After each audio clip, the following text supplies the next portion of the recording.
Am I just making excuses? Yeah. I'm kind of scared.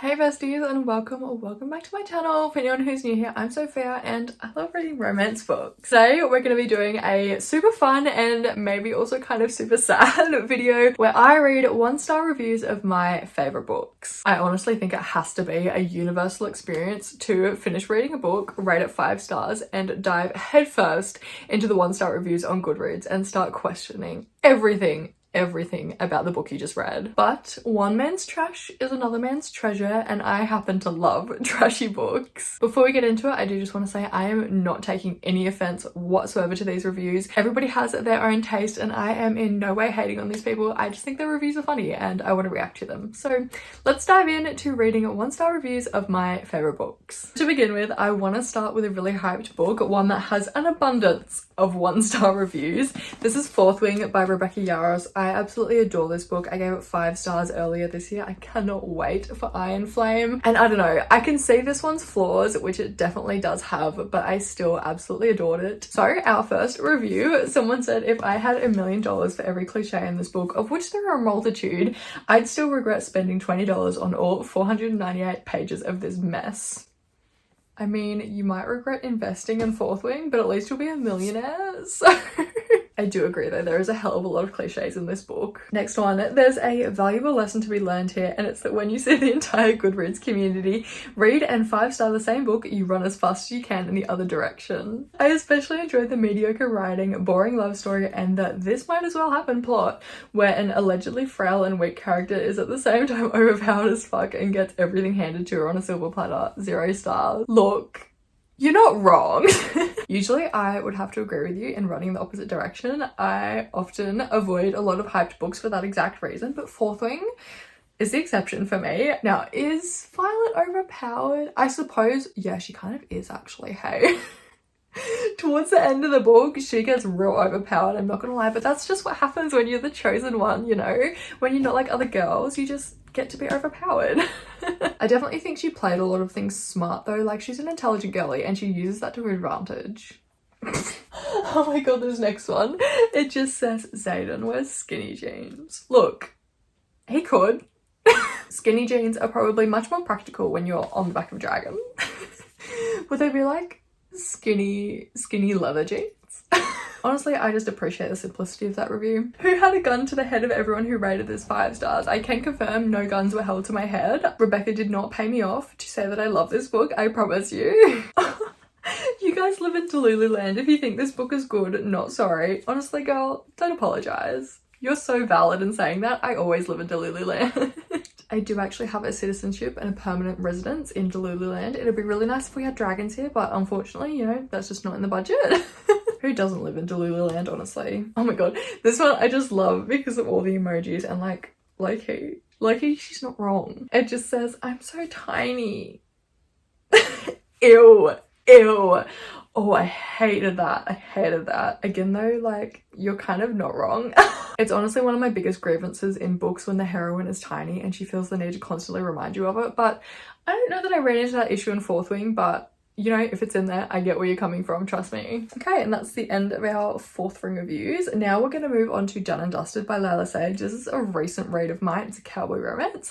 I didn't rate this one a 5-star, but I still really enjoyed it. I loved the vibes, and I just found some funny reviews that I wanted to include. This first one says, from this book, I've learned that PTSD, panic attacks, and ADHD are no match for sexy cowboys. Never mind therapy. Apparently all you need is a good dickin'. Low-key. Look, all I'm gonna say is if I had a hot cowboy boyfriend, a lot of my problems would go away, okay? Oh, I forgot I included this one. This one I actually agree with. It says 1.5 stars. Other than needing a serious look at by editors, I wanted to gouge my eyes out with how many times sugar was used as a term of endearment in the span of one chapter. And also, I'm pretty sure I counted like 15 times. That was like 12 times too many. It's one of my favorite terms of endearment, and this made me want to live, love, leap off a cliff. You and me both. You and me both. I loved Done and Dusted. But the excessive use of nicknames and just names in general, they said each other's name like every sentence. Like every sentence, every second sentence.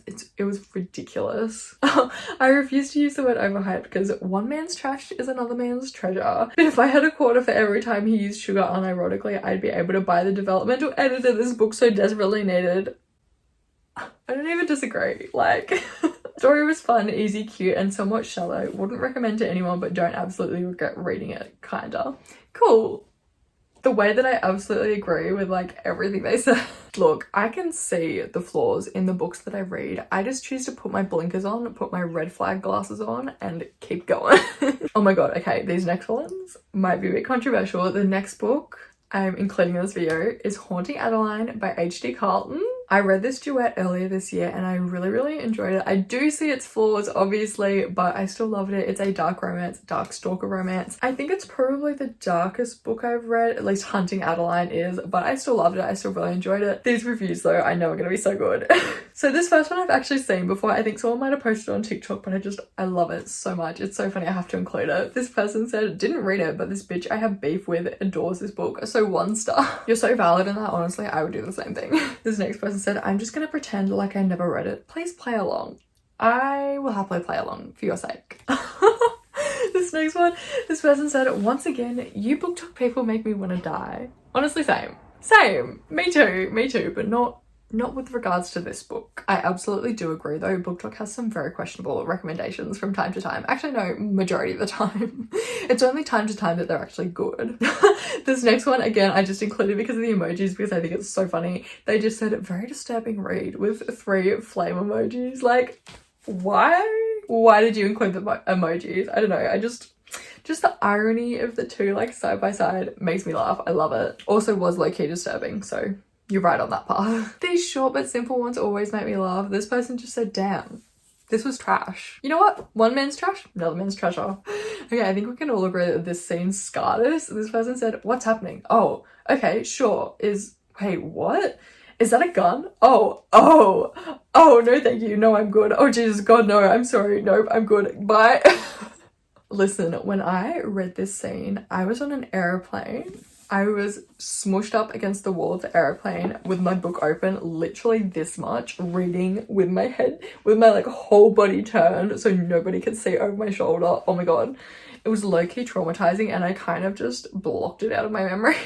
Not the scene, just the experience of me like struggling to read it. Otherwise though, I thought it was kind of hot, so do with that what you will. So the next book I'm going to be reading reviews for, again, isn't like one of my favorites, but this entire series, I adore this entire series so much. So this is Brutal Prince by Sophia Luck. This one I think I gave maybe a 3.5, 4 star, but the rest of the series, especially Savage Lover and Broken Vow, I absolutely adored. However, with books further along in a series, there's just naturally not going to be as many bad reviews because people who don't like something about a series or a book or whatever typically won't continue the series. So we're going to be doing the first book in the series. I'm kind of scared.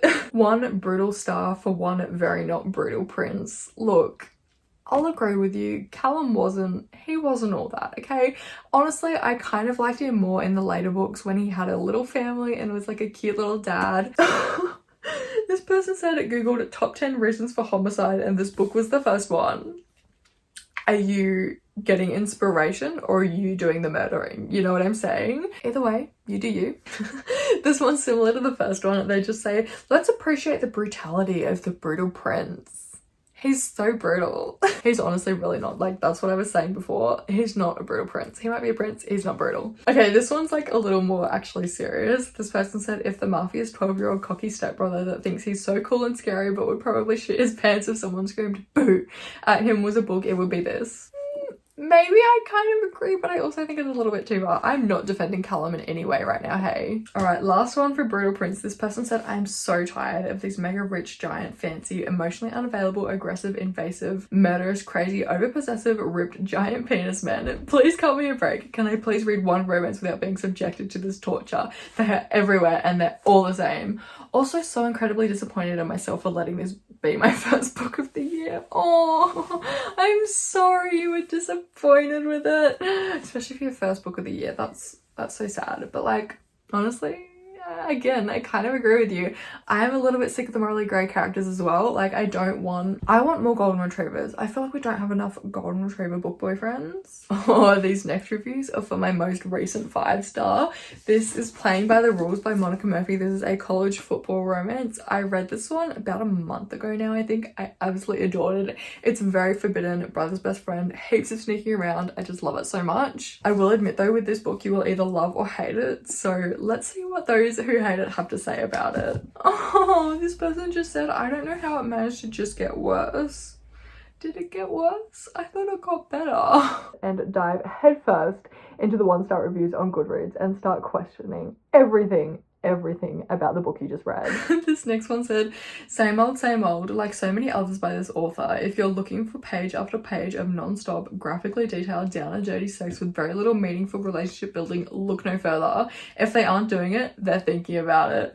I had high hopes for Camden Fields and Blaine McGuire and it just didn't happen. End of game, no score, and I won't be buying a ticket to the next one. Honestly, wise choice to not buy a ticket to the next one. I don't have high hopes for that one. So good job saving your money. Again though, I kind of sort of agree with you. I also do disagree a little bit though, because they're not always thinking about it. They're just kind of like always thinking about each other, if that makes sense. Am I just making excuses? Yeah. I don't know. I still loved it. I still had a good time. If you ever catch me dating anyone like Camden, take me out to a hill and shoot me like a dog with rabies. Look, he was a bit of a dick at the beginning, okay? He was a bit of an asshole, a bit self-centered.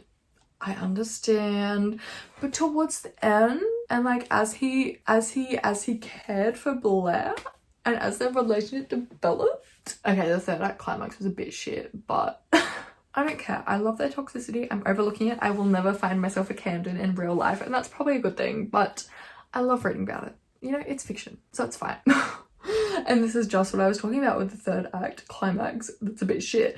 This person said she told him he needed to work on himself and bro went to the gym. It was a bit goofy, I'm not gonna lie. You know, it could have been done a little bit better, that whole bit. But honestly, if the gym is his safe space, if that's where he decompresses, if that's where his mind gets thinking, it gets working through his shit, then that's valid. Good for him. Get jacked in the meantime, you know what I'm saying? And finally, one of my favorite books from the beginning of the year, this is Midnight Kisses by Janine Benedict. This one is another college football romance, and this book is trash. It's so bad, but I absolutely adore it. I think if you're willing to overlook its issues, it's so good, and the smut in it is fantastic, and the character development. This book probably has some of the best character development that I've read, and I really loved it, and the characters just feel like real people. Sorry, I need to stop. This is not a review. I need to stop talking about it. But yeah, I just let it be known that I love this book so much. There isn't a whole lot of reviews for it, however, so I only have 2. The first one says DNF at 60%. Top tier smart, no plot though. I do agree with that. There's not a lot of plot, it's very character driven, and there's a lot of smut, and it's very good smut. At some point you need a plot. FMC kind of insufferable, I do agree. Greta was a little bit annoying, but you know, it just made her feel like a real person, and she was kind of justified in her actions. Well, the MMC was so funny, I agree. Otis was fantastic. I low-key loved him, and that's why I stuck around. You and me both, honestly. And this one, I absolutely agree with their thoughts. They said 0.5 stars. Formatting and cover was great though. This cover, I don't care what you say about floral designs, this cover is absolutely beautiful. And let me point this out to you, okay? If you need like a little bit of a shove to read this book, what they're talking about with the formatting, let me find a good example. So the chapters are set out like normal chapters, but at the end of all of them, there is like little excerpts from, sometimes it's like social media posts or their home screen. So like you can see there's a blog post there. I just love it so much. If I ever write a book, I will absolutely be including that kind of thing in it. And we also have like playlists that'll relate to the chapter we just read.